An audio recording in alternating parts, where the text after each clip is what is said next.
At the top right of the map, a player who just made an amazing comeback after he already lost the game against Finale. We have, starting for Fnatic, Fnatic Radical alive!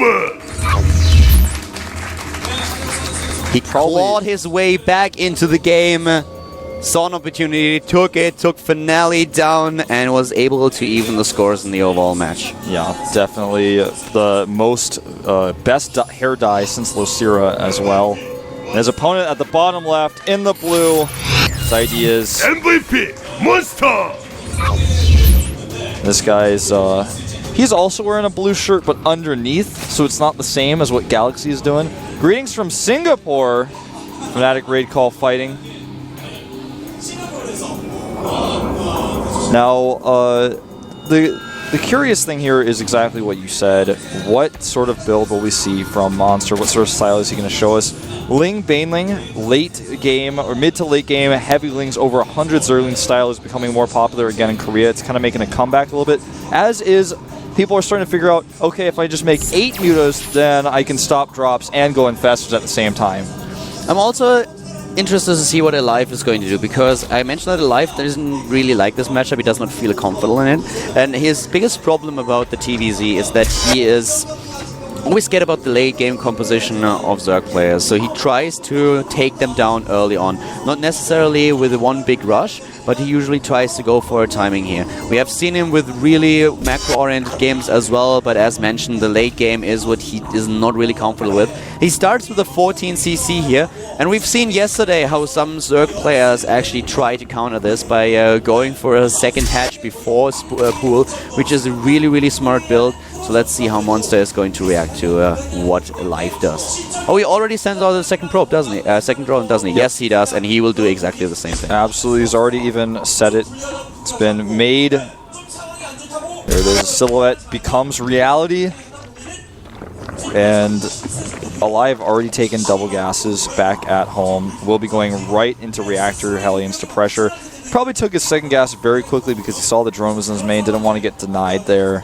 Could have waited a little bit longer, but pretty normal timed. Otherwise, not too fast. Not so fast, that gas. I really like this style. I really like, and what it also shows this double hatch before pool is it's made possible here because Monster scouts. We've seen it yesterday with.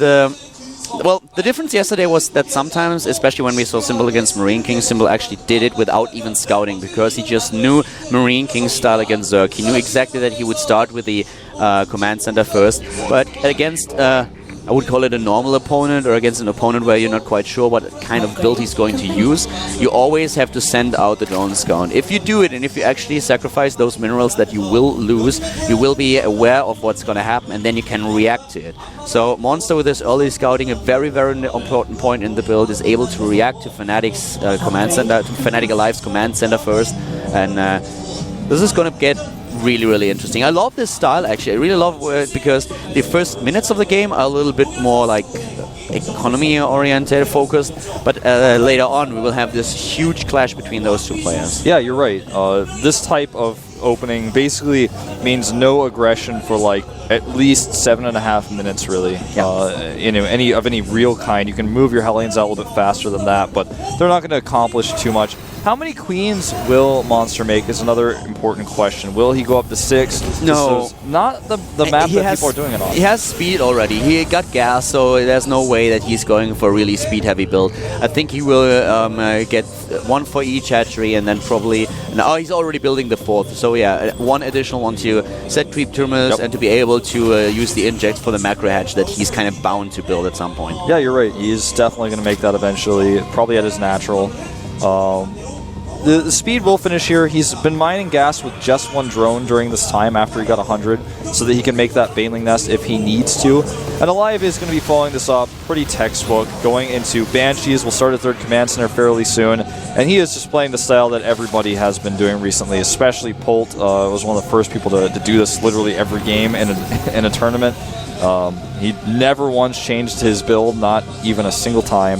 This Hellion and Banshee composition in order to take down creep tumors and put a bit of pressure on the Zerg is really helping Terran out a lot lately. And look at this, I mean, if you know your opponent has a fast third, you can pick off some drones there very likely. He does only get 2 though, and that's not going to be worth it if he loses this Hellion, but it looks like he can save it. Yeah, the thing is he could have taken down a third one as well. Yeah, he was going to lose 1 Hellion anyways, so he could have done a little bit better here. Oh, saves the 3rd Hellion, and he should have actually set it back and just repair it, which is exactly what he's going to do apparently.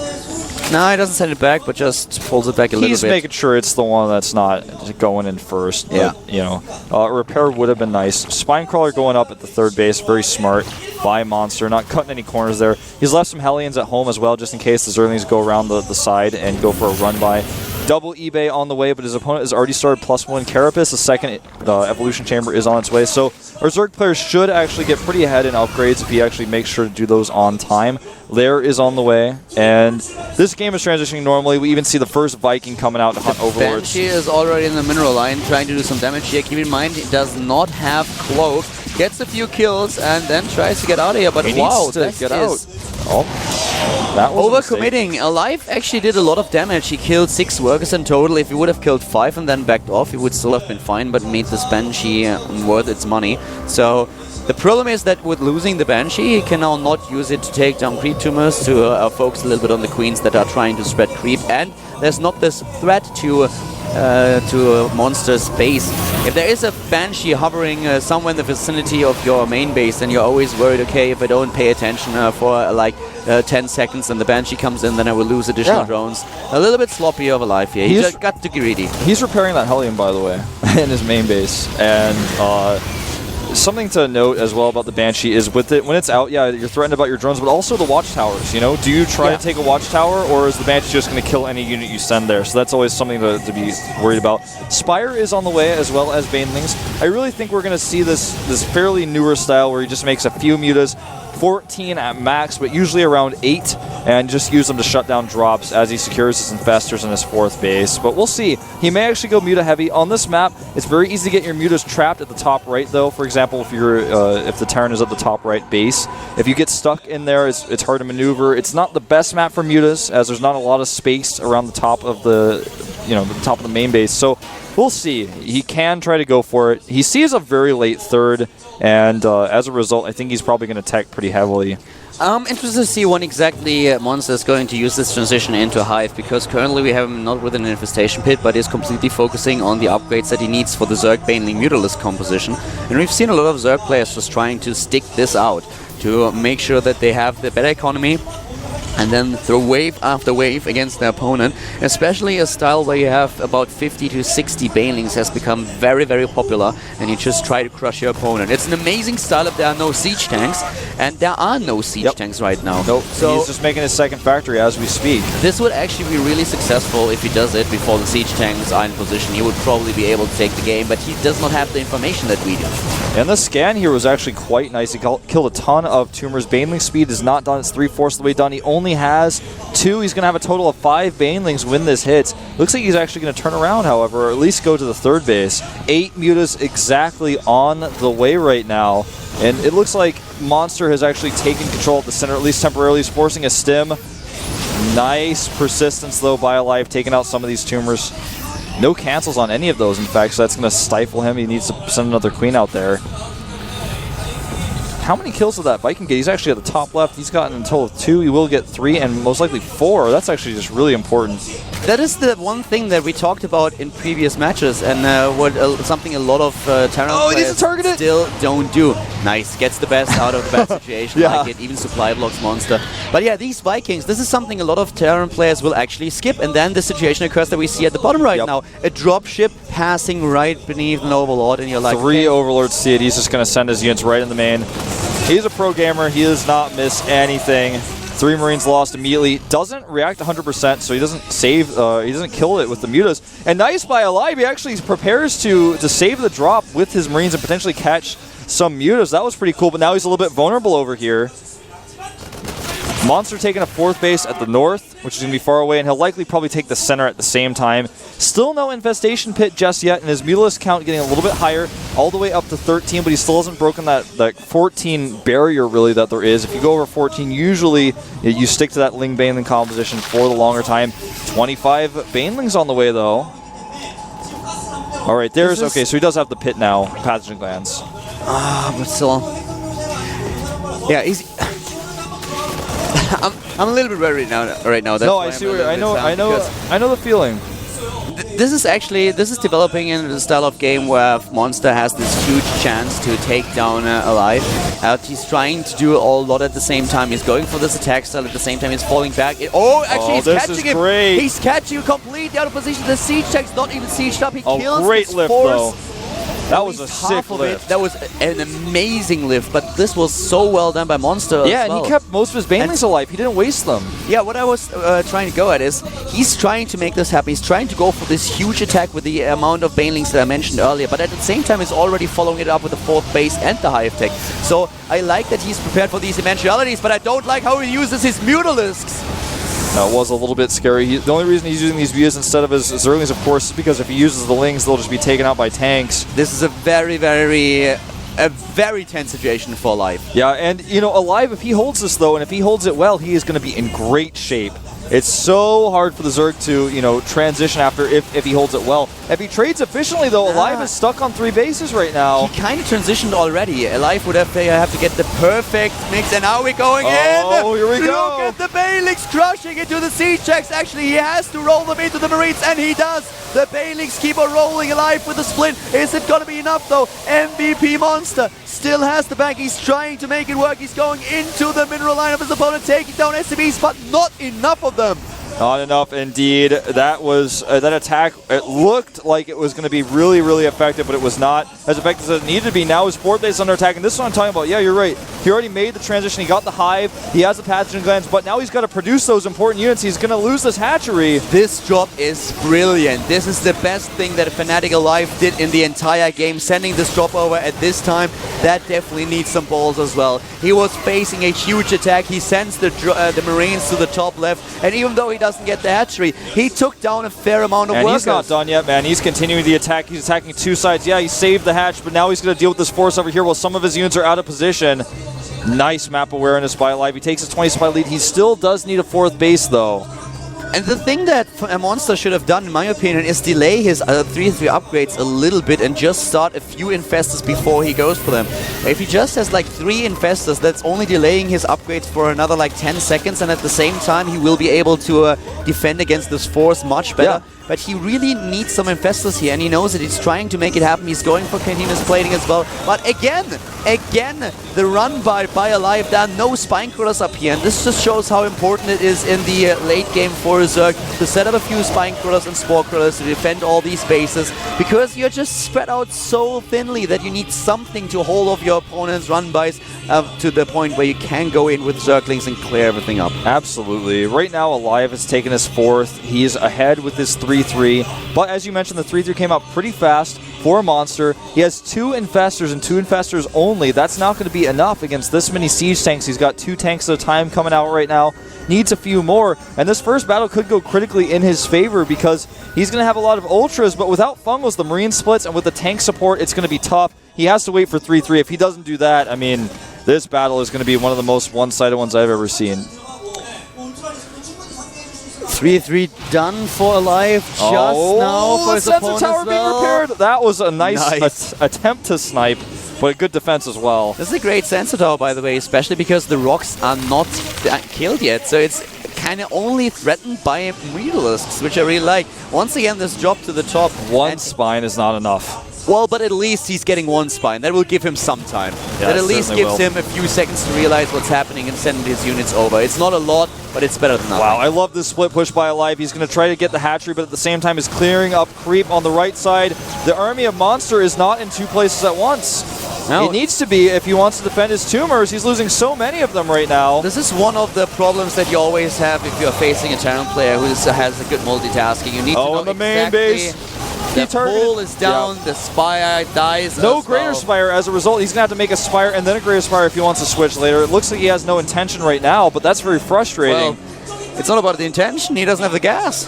He certainly does not. With only 100 gas to his name. Well, he has 500 right now. Okay, I mixed it up, yeah. The thing is, if he continues on getting all these banelings, he's just spent a lot of gas in the last few stages, and now he has the good gas income.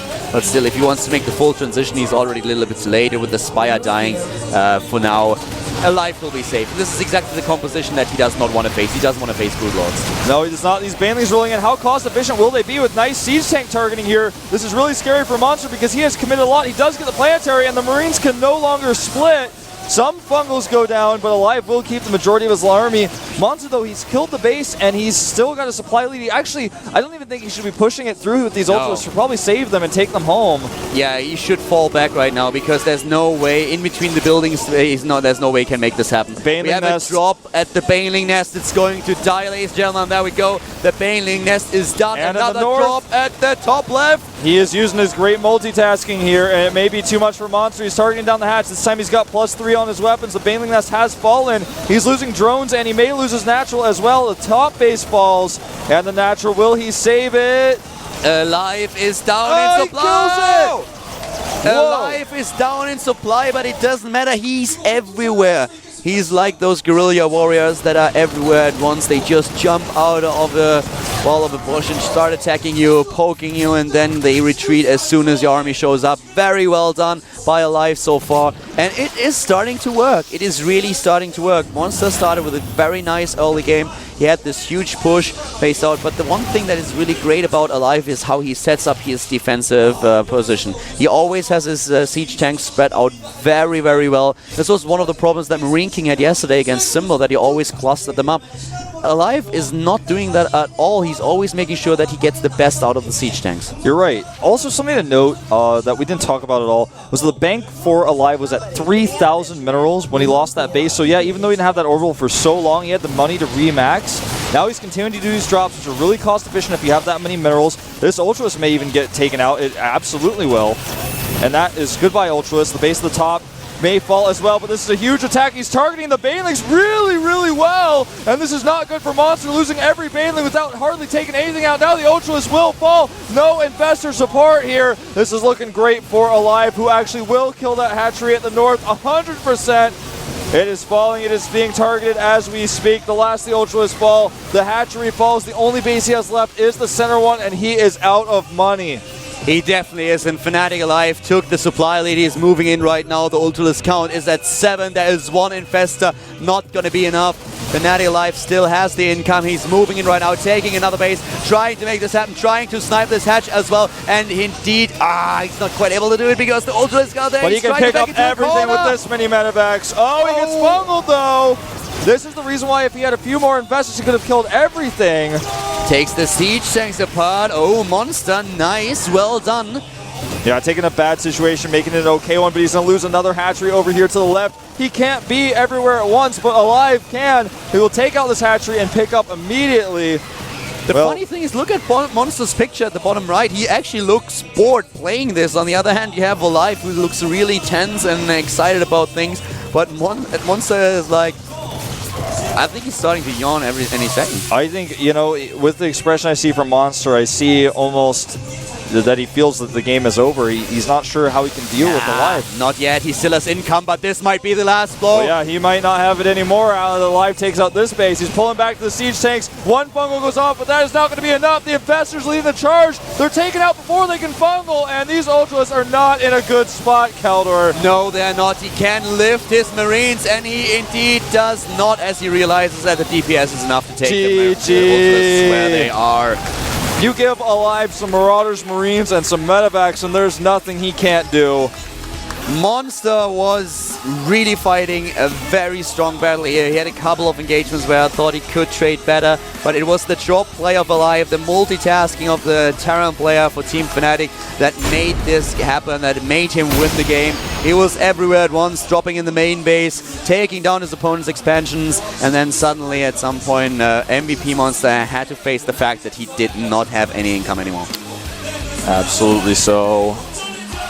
I'm I mean, the game that we had there, I think it all came down, well, not all of it, but a lot of it came down to the 3,000 mineral bank. So while he lost that center base, he was able to remax, and he did it correctly.